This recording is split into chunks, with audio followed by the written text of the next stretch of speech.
ರಾಜ್ಯದ ಮಾಜಿ ಮುಖ್ಯಮಂತ್ರಿಗಳು ಹಿರಿಯ ರಾಜಕಾರಣಿಗಳಂತ ಮಾನ್ಯ ಎಸ್ ಎಂ ಕೃಷ್ಣ ಅವರು ನಮ್ಮನ್ನು ಅಗಲಿದ್ದಾರೆ. ಭಾಳ ದುಃಖದ ಸಂಗತಿ. ಬಹುಶಃ ಒಂದು ರಾಜಕಾರಣದ ಒಂದು ವ್ಯವಸ್ಥೆಯಲ್ಲಿ ಭಾಳ ಅತ್ಯುತ್ತಮ ರಾಜಕಾರಣಿ ಅಂತ ಹೇಳಿ ಹೆಸರು ಪಡ್ಕೊಂಡಂಥವರು ಎಸ್ ಎಂ ಕೃಷ್ಣ ಅವರು. ಮತ್ತು ಅವರು ಮುಖ್ಯಮಂತ್ರಿ ಇದ್ದಂಥ ಸಂದರ್ಭದಲ್ಲಿ ನಾನು ಪ್ರತಿಪಕ್ಷದ ನಾಯಕನಾಗಿ ಕೆಲಸ ಮಾಡಿದ್ದೇನೆ. ಆ 4.5 ವರ್ಷ ಭಾಳ ಒಂದು ಉತ್ತಮವಾದಂಥ ಚರ್ಚೆಗಳು ಸದನದಲ್ಲಿ ನಡೆದಿದ್ದು ನಾನು ನೋಡಿದ್ದೀನಿ. ನಾವು ಪ್ರತಿಪಕ್ಷದ ಎಲ್ಲ ರೀತಿಯಂಥ ಟೀಕೆ ಟಿಪ್ಪಣಿಗಳನ್ನು ನಾವು ಮಾಡಿದಾಗೂ ಸಹಿತ ಅವೆಲ್ಲವನ್ನು ತಾಳ್ಮೆಯಿಂದ ಎದುರಿಸಿ ಅದಕ್ಕೆ ತಾಳ್ಮೆಯಿಂದ ಉತ್ತರ ಕೊಡುವಂಥ ಒಂದು ಸೌಜನ್ಯತೆ ಎಸ್ ಎಂ ಕೃಷ್ಣ ಅವರು ಇದ್ದಿದ್ದು ನಾನು ನೋಡಿದ್ದೀನಿ. ಯಾವುದೇ ಸಂದರ್ಭದಲ್ಲಿ ಉದ್ವೇಗಕ್ಕೆ ಒಳಗಾಗ್ತಿರಲಿಲ್ಲ, ತಾಳ್ಮೆಯಿಂದ ಎಲ್ಲವನ್ನೂ ಎದುರಿಸುವಂಥದ್ದು. ಹೀಗಾಗಿ ಬಹುಶಃ ಈ ಪಾರ್ಲಿಮೆಂಟ್ರಿ ವ್ಯವಸ್ಥೆಯಲ್ಲಿ ಭಾಳ ಒಂದು ಒಳ್ಳೆಯ ರೀತಿಯಂಥ ಡಿಬೇಟು ಚರ್ಚೆ ಆ ಸಂದರ್ಭದಲ್ಲಿ ಆಗಿದ್ದು ನನಗೆಲ್ಲ ಗುರ್ತಿದೆ. ಎಲ್ಲರಿಗೂ ಮಾತಾಡಲಿಕ್ಕೆ ಅವಕಾಶ ಸಿಗ್ತಿತ್ತು. ಇವತ್ತಿನ ವ್ಯವಸ್ಥೆ ನಾವು ನೋಡಿದಾಗ ಡೆಮೋಕ್ರೆಟಿಕ್ ಸಿಸ್ಟಮ್, ಪಾರ್ಲಿಮೆಂಟ್ ಇರ್ಬೋದು, ಅಸೆಂಬ್ಲಿ ಇರ್ಬೋದು, ಯಾವುದೇ ಬೇರೆ ರಾಜ್ಯದ್ದು ಇರ್ಬೋದು, ಬರೀ ಗೊಂದಲ ಮತ್ತೊಂದು ಚರ್ಚೆಗೆ ಅವಕಾಶ ಇರ್ತಿರಲಿಲ್ಲ. ಆದರೆ ಎಸ್ ಎಂ ಕೃಷ್ಣ ಅವರು ಮುಖ್ಯಮಂತ್ರಿ ಇದ್ದಾಗ, ನಾವು ಪ್ರತಿಪಕ್ಷ ನಾಯಕರಿದ್ದಾಗ ಭಾಳ ಒಳ್ಳೆಯ ರೀತಿಯಂಥ ಡಿಬೇಟ್ಸ್ಗಳಾಗಿದ್ದು ನಾನು ನೋಡಿದ್ದೆ.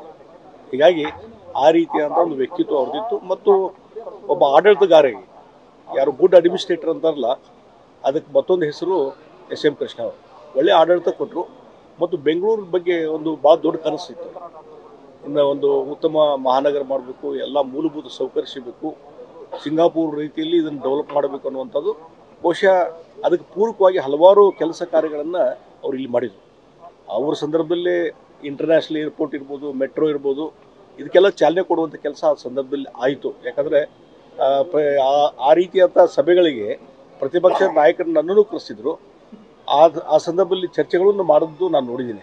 ಹೀಗಾಗಿ ಇವತ್ತು ಬೆಂಗಳೂರು ಅಭಿವೃದ್ಧಿ ಬಗ್ಗೆ ಮತ್ತು ಇಡೀ ಕರ್ನಾಟಕದ ಅಭಿವೃದ್ಧಿ ಬಗ್ಗೆ ಒಂದು ಕನಸು ಕಂಡು ಅದು ಎಷ್ಟು ತಮ್ಮ ಇತಿಮಿತಿಯಲ್ಲಿ ಅದನ್ನು ಕೆಲಸ ಮಾಡಲಿಕ್ಕೆ ಸಾಧ್ಯ ಆ ಕೆಲಸವನ್ನು ಮಾಡಿದರು. ಮತ್ತು ಇನ್ನೊಂದು ಭಾಳ ಮುಖ್ಯವಾಗಿ ಇವತ್ತೊಂದು ವ್ಯವಸ್ಥೆಯಲ್ಲಿ, ಆಡಳಿತ ವ್ಯವಸ್ಥೆಯಲ್ಲಿ ಅವರು ಹಣಕಾಸು ಸಚಿವರಾಗಿ ಉತ್ತಮವಾದಂಥ ಬಜೆಟ್ಗಳನ್ನು ಪ್ರೆಸೆಂಟ್ ಮಾಡಿದರು. ಅಷ್ಟೇ ಅಲ್ಲ, ಒಂದು ಆರ್ಥಿಕ ಶಿಸ್ತು ಇರಬೇಕು ಅನ್ನುವಂಥದ್ದು, ವಿತ್ತೀಯ ನೀತಿ, ಆರ್ಥಿಕ ಶಿಸ್ತು ಇರಬೇಕು ಅನ್ನುವಂಥದ್ದು ಅವರು ಏನೊಂದು ಕನಸಿದ್ದು ಅದನ್ನು ಇಂಪ್ಲಿಮೆಂಟ್ ಮಾಡುವಂಥ ಕೆಲಸ ಮಾಡಿದ್ರಿಂದ ಒಂದು ಯಾವುದೋ ಹಣಕಾಸಿನ ವ್ಯವಹಾರ ಇರ್ಬೋದು, ಅದು ಒಂದು ಕುಟುಂಬದ ಇರ್ಬೋದು, ಒಂದು ಸರ್ಕಾರದ ಇರ್ಬೋದು, ಯಾವ ರೀತಿ ಖರ್ಚು ಮಾಡಬೇಕು, ಯಾವುದಕ್ಕೆ ವ್ಯವಹರಿಸಬೇಕು, ಇದಕ್ಕೆಲ್ಲ ಒಂದು ಲಿಮಿಟ್, ಆರ್ಥಿಕ ಶಿಸ್ತು ಅಂತಾರಲ್ಲ, ಅದನ್ನು ತರುವಂಥ ಕೆಲಸ ಯಾರ ಟೈಮ್ದಲ್ಲಿ ಆಗಿದ್ರೆ ಎಸ್ ಎಂ ಕೃಷ್ಣ ಅವ್ರ ಟೈಮ್ದಲ್ಲಿ ಅದಕ್ಕೊಂದು ಕಾನೂನು ಮಾಡಿ ಅದಕ್ಕೆ ಅಸೆಂಬ್ಲಿ ಒಪ್ಪಿಗೆ ಅಂತ ತೆಗೆದುಕೊಂಡು ಆ ಆರ್ಥಿಕ ಶಿಸ್ತನ್ನು ತಂದಿದ್ದರಿಂದ ಇವತ್ತಿಗೂ ಸಹಿತ ಎಲ್ಲ ಯಾವುದೇ ಸರ್ಕಾರ ಬಂದಾಗ ಅವರೇನು ಹಾಕಿಕೊಟ್ಟಂಥ ಫೌಂಡೇಶನ್ ಇದೆಲ್ಲ ಆರ್ಥಿಕ ಶಿಸ್ತು, ಅದರ ಪೂರಕವಾಗಿ ಇವತ್ತು ಎಲ್ಲ ಕೆಲಸ ಮಾಡ್ತಾಯಿದ್ದಾರೆ. ಹೀಗಾಗಿ ಕರ್ನಾಟಕ ರಾಜ್ಯ ಯಾವಾಗಲೂ ನಾನು ಹೇಳ್ತೀನಿ, ಹಣಕಾಸು ವ್ಯವಸ್ಥೆಯಲ್ಲಿ, ಬಜೆಟ್ ನಿರ್ವಹಣೆಯಲ್ಲಿ ಒಂದು ವ್ಯವಸ್ಥಿತ ರೀತಿಯಾಗಿ ನಡ್ಕೊಂಡು ಬಂದಿದ್ದು ನಾವೆಲ್ಲ ನೋಡ್ತಾ ಇದ್ದೇವೆ. ಅದಕ್ಕೆ ಮೂಲ ಕಾರಣ, ಅದಕ್ಕೆ ಅಡಿಪಾಯ ಹಾಕಿದಂಥವ್ರು ಎಸ್ ಎಂ ಕೃಷ್ಣ ಅವರು. ಹೀಗಾಗಿ ಭಾಳ ಒಂದು ಹಿರಿಯ ರಾಜಕಾರಣಿಯಾಗಿ, ಅದು ಕೇಂದ್ರ ಸಚಿವರಾಗಿಯೂ ಕೆಲಸ ಮಾಡಿ ಅತ್ಯುತ್ತಮವಾದಂಥ ಒಂದು ಹೆಸರನ್ನು ಪಡ್ಕೊಂಡಿದ್ದರು. ಇಂಥ ಒಬ್ಬ ರಾಜಕೀಯ ವ್ಯವಸ್ಥೆಯಲ್ಲಿ ಈ ರೀತಿ ಒಬ್ಬ ಎಸ್ ಎಂ ಕೃಷ್ಣ ಅಂತ ವ್ಯಕ್ತಿ ಸಿಗುವುದು ಭಾಳ ಅಪರೂಪ.